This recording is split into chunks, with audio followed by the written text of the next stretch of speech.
திருப்பரங்குன்றம் தீபத்தூணில் தீபம் ஏற்றாதது தொடர்பான நீதிமன்ற அவமதிப்பு வழக்கானது தற்போது உயர்நீதிமன்ற மதுரை கிளையில் விசாரணைக்கு வந்திருக்கிறது.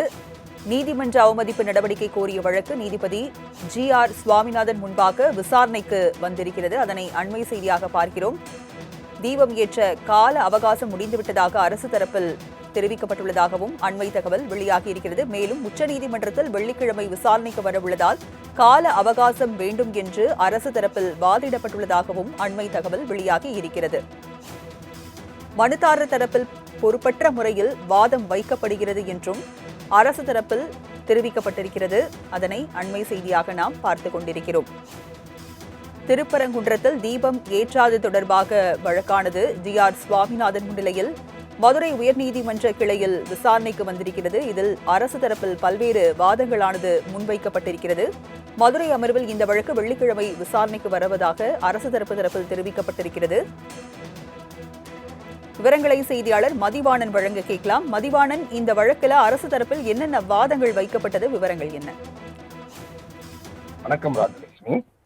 ஆறுபடை வீடுகளில் முதற்படையாக இருந்து கொண்டிருக்கிற முருகன் திருப்பொன்றம் கோயிலில் மலை உச்சியின் மீது தீபம் ஏற்றுவது தொடர்பான பல்வேறு விவாதங்கள் மற்றும் வாதங்கள் பிரதிவாதங்கள் மதுரை சென்னை உயர் நீதிமன்ற கிளையில் கடந்த சில நாட்களுக்கு முன்பாக நடைபெற்றது. அப்பொழுதுதான் அரசு தரப்பு வழக்கறிஞர்கள் மற்றும் அதே சமயம் அரசினுடைய வழக்கறிஞர்கள் மற்றும் ரவிக்குமார் என்பவருடைய வழக்கறிஞர்கள் அனைவரும் கடுமையான வாதங்கள் பிரதிவாதங்களை முன்வைத்தனர். அதனுடைய அடிப்படையில் நாம் பார்த்தோமானால் மலை உச்சியின் மீது தீபம் ஏற்றுவது என்பது இயல்புடையதல்ல. ஏற்கனவே விநாயகர் அருகாமையில் இருக்கக்கூடிய அந்த தூணில் மட்டுமே விளக்கு ஏற்றுவது என்பது ஏற்புடையது. அதை காரணத்தால் அந்த இடத்தில் மட்டுமே அனுமதிக்க வேண்டும். ஜாதி மதம் சம்பந்தப்பட்ட பல்வேறு பிரச்சனைகளுக்கு அனுமதி கொடுப்பதற்கான வண்ணமாக இருக்கும். அதை காரணத்தினால் எந்த விதத்திலும் அனுமதி தரக்கூடாது என்று அரசு தரப்பு வழக்கறிஞர்கள் வாதங்களை முன்வைத்தனர்.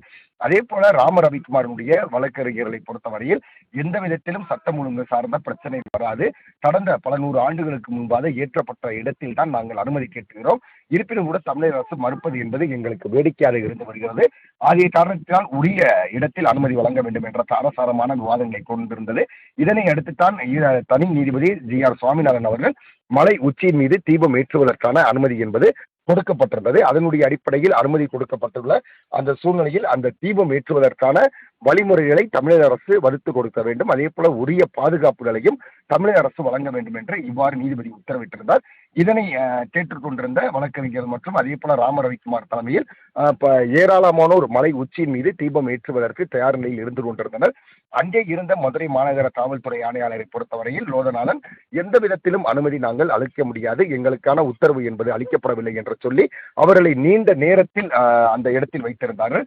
இதனை அறிந்த நீதிபதிகள் அவர்கள் மீண்டும் அந்த இடத்தில் ஏற்றுவதற்கான அனுமதி தர வேண்டும் என்று சொல்லி அங்கே இருக்கக்கூடிய மத்திய தொழில் பாதுகாப்பு படையினரையும் அனுப்பி வைத்திருந்தனர்.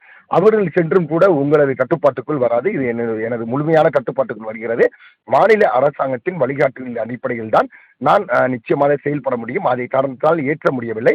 உடனடியாக மீண்டும் மறுநாள் காலை பார்த்தோமானால் ரவிக்குமார் வழக்கறிஞர்கள் மற்றும் அரசு தரப்பு வழக்கறிஞர்கள் ஒருவரை ஒருவரும் குற்றம் சாட்டி நீதிபதி அவர்களுடைய இந்த உத்தரவை கூட மதிக்கவில்லை என்று சொல்லி 2 அமர்வு நீதிபதிகள் முன்பு அந்த வழக்கானது நடைபெற்றது. உடனடியாக ஜி.ஆர். சுவாமிநாதனை பொறுத்தவரையில் உறுதியாக இன்னும் 5 நிமிடத்தில் மதுரை மாநகர காவல்துறை ஆணையாளர் மற்றும் மதுரை மாவட்ட ஆட்சித்தலைவர் உடனடியாக நீதிமன்றத்திற்கு வர வேண்டும், இல்லை என்று சொன்னால் நான் கடுமையான நடவடிக்கைகளை எடுப்பேன் என்று உத்தரவிட்டிருந்தார்.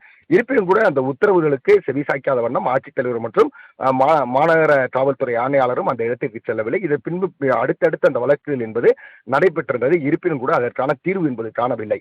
இறுதியாக தமிழக அரசை பொறுத்தவரையில் நாங்கள் சுப்ரீம் கோர்ட்டு அப்பீல் செய்திருக்கிறோம். அதே காரணத்தினால் எங்களுக்கு நாட்கள் வேண்டும் என்று சொல்லியிருந்தார்கள். அதனுடைய அடிப்படையில் இந்த வழக்கை விசாரித்த நீதிபதி அவர்கள் மிக சரியாக செவ்வாய்க்கிழமைக்கு இந்த வழக்கை ஒத்திவைத்து தீர்ப்பளித்திருந்தார். இதனை அடுத்துத்தான் இன்றைய பொழுது இந்த வழக்கானது தற்சமயம் வழக்காடு மன்றத்தில் நடைபெற்று வருகிறது.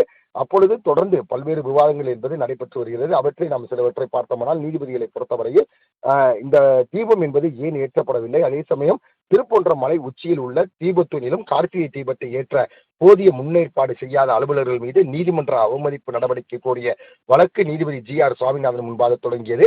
உச்சநீதிமன்றத்தில் வெள்ளிக்கிழமை விசாரணைக்கு வர உள்ளதால் காலம் அவகாசம் வேண்டும் என்று அரசு தரப்பு சொல்லப்பட்டிருக்கிறது. மனுதாரர் தரப்பில் பார்த்தமானால் பொறுப்பற்ற முறையில் வாதம் வைக்கப்படுகிறது என்று அரசு தரப்பு சொல்லப்பட்டது. மதுரை அமர்வில் இந்த வழக்கு வெள்ளிக்கிழமை விசாரணைக்கு வருகிறது. தீபம் ஏற்றும் நிகழ்வு 4 நாட்கள் நிறைவடைந்து விட்டன.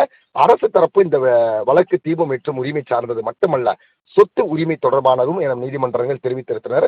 அதே போல அரசு தரப்பு நீதிமன்ற உத்தரவை நடைமுறைப்படுத்தவில்லை. நீதிமன்ற அமைப்பு வழக்கு உத்தரவையும் நடைமுறைப்படுத்தவில்லை. அந்த உத்தரவை எதிர்த்து தொடரப்பட்ட மேல்முறையீடு வழக்கு LBA தள்ளுபடி செய்யப்பட்டிருக்கிறது. இருப்பினும் உத்தரவு நிறைவேற்றப்படவில்லை. தற்போது உச்சநீதிமன்றம் உயர்நீதிமன்றத்தில் மேல்முறையீடு என கூறுவதை ஏற்க இயலாது என மனுதாரர் தரப்பு தெரிவித்திருந்தார்கள். தற்போது வரை நீதிமன்ற உத்தரவு செல்லும் மேல்முறையீட்டு வழக்கில் இந்த இடைக்கால உத்தரவும் இல்லாத நிலையில் எப்படி உத்தரவை நிறைவேற்றாமல் இருக்கலாம் என்று மனுதாரர் தரப்பு கேள்விகளை எழுப்பியிருக்கின்றனர். இந்த வழக்கை உங்கள் கோரிக்கையை ஏற்று ஒத்திவைக்கிறேன், ஆனால் அடுத்த முறை விசாரணைக்கு வரும்போது இடைக்கால உத்தரவு பெறப்படவில்லை எனில் அப்போதும் ஒத்திவைக்க இயலாது என நீதிபதிகள் தெரிவித்திருக்கிறார்கள்.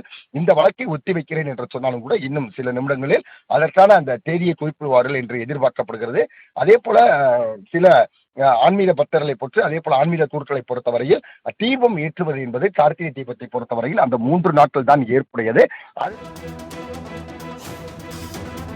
விவரங்களை வழங்கியதற்கு நன்றி மதிவாணன்.